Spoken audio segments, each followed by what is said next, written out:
ಭಾರತೀಯ ಅಂಚೆ ಇಲಾಖೆಯು ಜಿ.ಡಿ.ಎಸ್ ಉದ್ಯೋಗಿಗಳಿಗೆ ವೃತ್ತಿ ಬೆಳವಣಿಗೆಯ ಅವಕಾಶಗಳನ್ನು ಒದಗಿಸಲು ಅಂಚೆ ಇಲಾಖೆಯು ಪ್ರತಿ ವರ್ಷ ಜಿ.ಡಿ.ಎಸ್ನಿಂದ ಎಂ.ಟಿ.ಎಸ್ ಗ್ರಾಮೀಣ ಡಾಕ್ ಸೇವಕ್ನಿಂದ ಮಲ್ಟಿಟಾಸ್ಕಿಂಗ್ ಸ್ಟಾಫ್ ಪರೀಕ್ಷೆಯನ್ನು ನಡೆಸುತ್ತದೆ.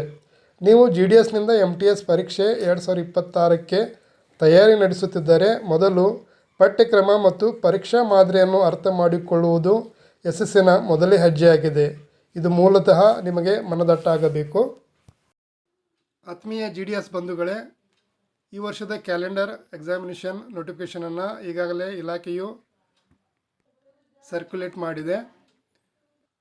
ನಾನು ವಿಶೇಷವಾಗಿ ಜಿ.ಡಿ.ಎಸ್ ಥ್ರೂ ಎಂ.ಟಿ.ಎಸ್ ಎಕ್ಸಾಮ್ ಕುರಿತಾದ ಕೆಲವೊಂದು ಮಾಹಿತಿಗಳನ್ನು ನಿಮ್ಮೊಂದಿಗೆ ಹಂಚಿಕೊಳ್ಳಲು ಇಚ್ಛಿಸ್ತಾ ಇದ್ದೀನಿ. ಅದಕ್ಕಾಗಿಯೇ ನಾನು ಜಿ.ಡಿ.ಎಸ್ ಥ್ರೂ ಎಂ.ಟಿ.ಎಸ್ ಎಕ್ಸಾಮಿನೇಷನ್ ಕುರಿತಾದ ಮಾಹಿತಿಯನ್ನು ಈ ವಿಷಯದಲ್ಲಿ ಮತ್ತು ಈ ಹಂತದಲ್ಲಿ ನಾನು ನಿಮಗೆ ತಿಳಿಸ್ಕೊಡ್ತಾ ಇದ್ದೀನಿ. ಇದರೊಂದಿಗೆ ಸರ್ಕ್ಯುಲರ್ ಕಾಪಿಯನ್ನು ಹಾಗೆ ಎಕ್ಸಾಮಿನೇಷನ್ ಟೈಮ್ ಟೇಬಲ್ ಕಾಪಿಯನ್ನು ನಾನು ನೀಡ್ತಾ ಇದ್ದೀನಿ. ಇದನ್ನು ನೀವು ನೋಟ್ ಮಾಡಿಕೊಂಡು ಸರಿಯಾಗಿ ಪ್ರಿಪರೇಷನ್ ಮಾಡಲು ಅನುಕೂಲವಾಗುತ್ತದೆ. ಪೇಪರ್ 1ನಲ್ಲಿ basic postal knowledge and general awareness, duration 60 minutes ಇರುತ್ತದೆ. For appointment to the post of MTS postman, mail guards ಇವರುಗಳಿಗಾಗಿ. ಪಾರ್ಟ್ ಎನಲ್ಲಿ ಮ್ಯಾಕ್ಸಿಮಮ್ ಮಾರ್ಕಸ್ಸು 60, 30 ಕ್ವಶನ್ಗಳನ್ನು 2 ಮಾರ್ಕ್ಸ್ನಂತೆ ಕೇಳಲಾಗುತ್ತದೆ.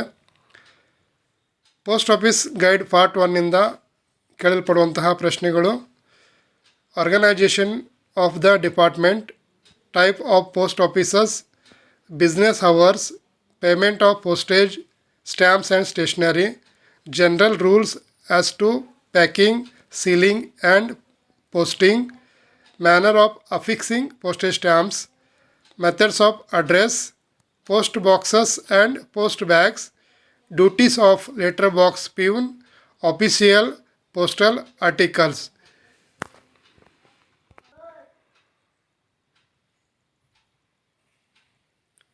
Products and service mails, banking and remittance, insurance, stamps and business. Reference India post website. ನೀವು India post ವೆಬ್ಸೈಟನ್ನು reference ಮಾಡಿಕೊಂಡು ಈ ವಿಷಯಗಳನ್ನು ತಿಳಿದುಕೊಳ್ಳಬಹುದಾಗಿದೆ. ಇನ್ನು ಪೋಸ್ಟಲ್ ಮ್ಯಾನ್ಯುವಲ್ ವ್ಯಾಲ್ಯೂಮ್ 5ನಿಂದ ಡೆಫಿನೇಷನ್ಸ್ ಇವುಗಳನ್ನು ನೀವು ಓದಿಕೊಂಡು ಅರ್ಥ ಮಾಡಿಕೊಳ್ಬೇಕಾಗುತ್ತದೆ. ಪೋಸ್ಟಲ್ ಮ್ಯಾನ್ಯುವಲ್ ವ್ಯಾಲ್ಯೂಮ್ 5ರಿಂದ ಒಟ್ಟು 7 ಪ್ರಶ್ನೆಗಳನ್ನು ಕೇಳಲಾಗುವುದು. ಪಾರ್ಟ್ ಎ ಪೇಪರ್ ಒಟ್ಟು 60 ಅಂಕಗಳಿಗಿದ್ದರೆ ಪಾರ್ಟ್ ಬಿನಲ್ಲಿ ಮ್ಯಾಕ್ಸಿಮಮ್ 40 ಅಂಕಗಳ ಪ್ರಶ್ನೆ ಪತ್ರಿಕೆ ಇರುತ್ತದೆ. 20 ಪ್ರಶ್ನೆಗಳನ್ನು 2 ಅಂಕಿಗಳಂತೆ ಕೇಳಲಾಗುತ್ತದೆ. ಇದರಲ್ಲಿ ಜನರಲ್ ಅವೇರ್ನೆಸ್ ಮತ್ತು knowledge topics to be covered 1 to 3 questions from each topic, Indian geography, ಸಿವೀಸ್, general knowledge, Indian culture and freedom struggle, ethics and moral study. Basic arithmetic topics to be covered 1 to 2 questions from each topic. Bodomus, brackets, orders, divisions, multiplication, additions, subtractions.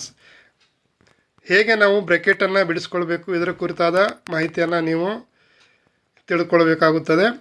Percentage, profit and loss, simple interest, average, time and work, time and distance, unitary method ಇವುಗಳ ಕುರಿತಾಗಿ ನೀವು ಪ್ರಿಪರೇಷನನ್ನು ಮಾಡಿಕೊಳ್ಳಬೇಕಾಗುತ್ತದೆ.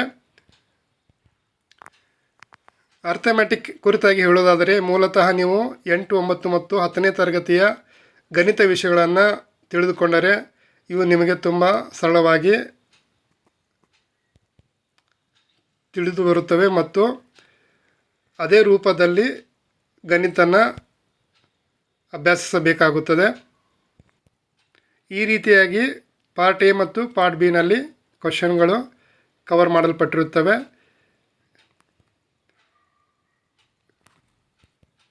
ಹಾಗೆಯೇ ಇದರ ಜೊತೆಗೆ ನೀವು 2 ಅಥವಾ 3 ವರ್ಷದ question ಪೇಪರ್ಗಳನ್ನು ತೆಗೆದುಕೊಂಡು ಅದನ್ನು ನೀವು ಪರಿವೀಕ್ಷಣೆ ಮಾಡಿದರೆ ವಿಷಯಗಳತ್ತ ಸೂಕ್ತವಾದ ಗಮನನ ಹರಿಸುವುದಕ್ಕೆ ನಿಮಗೆ ಸಾಧ್ಯವಾಗುತ್ತದೆ. ಮುಂದಿನ ವಿಷಯವನ್ನು ನೋಡೋಣ. ಮುಂದಿನ ವಿಷಯಗಳಿಗಾಗಿ ಚಾನಲನ್ನು ಸಬ್ಸ್ಕ್ರೈಬ್ ಮಾಡ್ಕೊಳ್ಳಿ.